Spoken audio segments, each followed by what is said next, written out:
अशोक जी बताइए, क्या है पूरा मामला, क्यों ये हो रहा है?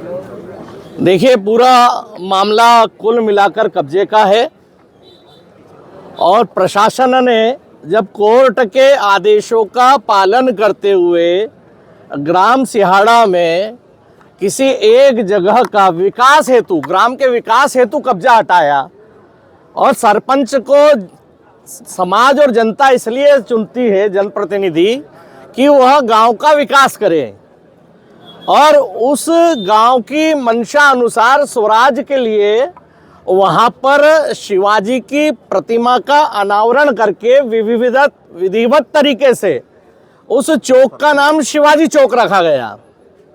अब शिवाजी चौक नाम रखने के बाद योजनाबद्ध तरीके से कार्यक्रम के एक दिन पूर्व कुछ वहाँ के संगठित अपराधी योजना से कुछ युवकों को भेजते हैं, शिवाजी के सामने पटाखे उड़ाए जाते हैं और पुनः नारा लगाया जाता है, पीर बाबा चौक हमारा हुआ। अबे तुम्हारे बाप का नहीं हो सकता। जब औरंगजेब ने औरंगाबाद का निर्माण किया, स्थानीय शासन प्रशासन ने उसका नाम संभाजी नगर रखा। अब संभाजी नगर को कोई चैलेंज करेगा तो क्या प्रशासन उसे छोड़ेगा?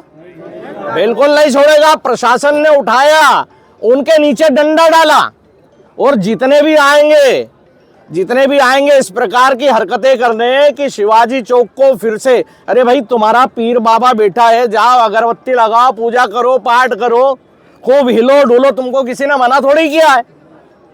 पर आप उसको फिर से शिवाजी चौक हो गया और इतने बड़े बहुसंख्यक हिंदू समाज को, जो कि वैधानिक तरीके से निर्णय लिया गया, उसको आप चिढ़ाओगे। मतलब आपकी योजना है। और उसी दिन पास में गांव बरकराड़ा में इसी भी प्रकार के असामाजिक तत्वों द्वारा एक शंकर की हत्या की जाती है। शंकर की बॉडी वहां पर न्याय के लिए पड़ी है। दूसरी ओर आप 6 किलोमीटर दूर पटाखे फोड़ रहे हो, दूसरे दिन आप वहां पर वैवाहिक कार्यक्रम भी जबरदस्ती कर रहे हो कब्जा करके, और यहाँ के बड़े बड़े जनप्रतिनिधि आ रहे हैं, चैलेंज दे रहे हैं, जिले को बुला लेंगे। अरे वाह यार, तुम जिले को बुला लोगे तो हिंदुओं ने क्या हाथ में चूड़ियां पहन रखी है क्या? बिल्कुल नहीं पहन रखी है। अगर संविधान को अपने हाथ में लोगे तो सबसे पहले तो प्रशासन के डंडे से बच नहीं पाओगे।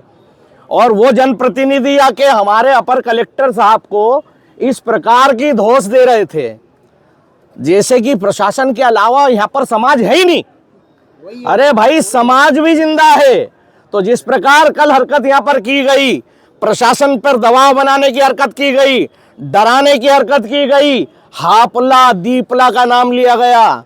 उस हापला दीपला में जहां हमारे कार्यकर्ता राजेश फुलमाली की जघन्य तरीके से हत्या कर दी जाती है, मतलब आप ऐसे अनेक राजेशों को मारने की वहां तैयारी कर रहे हो।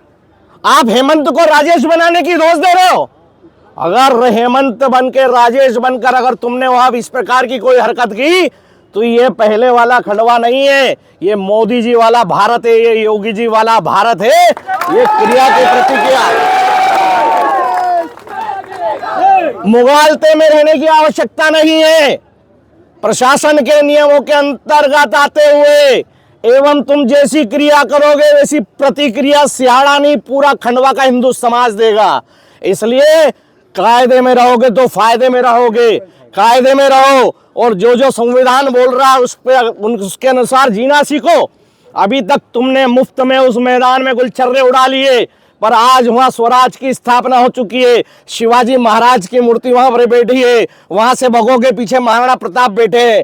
तो मेरा प्रशासन से एक अनुरोध है कि जिस प्रकार इन्होंने आके प्रशासन को यहाँ पर धौंस दी और अनैतिक कार्यों के लिए भी दबाव बनाया, इन पर शीघ्र ही शीघ्र, क्योंकि यह पुनः इस खंडवा जिले को हपला दीपला की ओर ले जाने की कोशिश कर रहे हैं, इन्हें समाप्त किया जाए, इन पे कार्रवाई की जाए। और महिलाएं आकर बोलती है कि ये देश पहले हमारा था, तुम्हारे बाप का नहीं था, ये देश शिवाजी का था, महाराणा प्रताप का था, राम का था, कृष्ण का था ये देश, और ये देश राम कृष्ण और शिवाजी का ही रहेगा। और इन्हीं शासन में आप भी शांति से रह सकते हो और हम भी रह सकते हैं।